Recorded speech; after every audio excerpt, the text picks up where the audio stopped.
Magandang araw po sa ating lahat.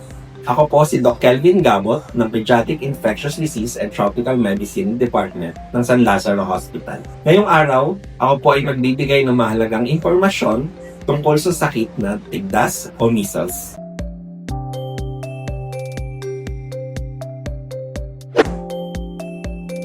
Ang tigdas ay isang nakakahawang sakit na dulot ng measles virus. Ito ay airborne, kaya mabilis itong kumagalat sa pamamagitan ng ubo, bahing, at laway, lalo na kung ang bata ay hindi pa nababakunahan.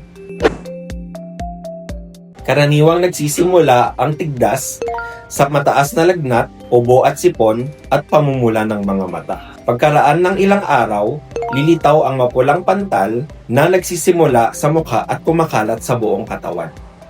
Sa mga bata, ang tigdas ay maaaring magdulot ng malulubhang komplikasyon tulad ng pagkabulag, hirap sa paghinga na maaaring humantong sa pulmonya, matinding pagtatae at dehydrasyon at impeksyon sa tenga. Sa malalang kaso, maaari rin itong magdulot ng pamamaga ng utak o pagkamatay. At sa mga buntis, ang tigdas ay maaari ring magdulot ng panganib sa kalusugan ng ina at magriresulta sa maagang panganganak at mababang timbang ng sanggol. Ang pinakamabisang paraan upang maiwasan ang tigdas ay ang bakuna. Ang measles, mumps, rubella o MMR vaccine ay ibinibigay sa mga sanggol na 9 at 12 buwan ng edad. Habang ang measles, rubella o MR vaccine naman ay ibinibigay sa mga batang 6 hanggang 7 taong gulang at 12 hanggang 13 taong gulang bilang karagdagang proteksyon laban sa tigdas. Kapag kumpleto ang bakuna ng bata, malaki ang nababawas sa panganib ng tigdas at mga komplikasyon nito.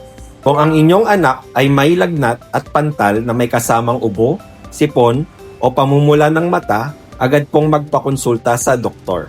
Bilang referral center ng infectious diseases, mananatiling katuwang palagi ng Department of Health ang San Lazaro Hospital sa pangangalaga ng mga kaso ng tigdas at suporta sa mga programa nito gaya ng Ligtas Tigdas upang mas maprotektahan ang kalusugan ng ating mga bata at ating komunidad. Muli, ako po si Doc Kelvin Gabot, nagbibigay ng kaalamang pangkalusugan para sa SLH Health Bites.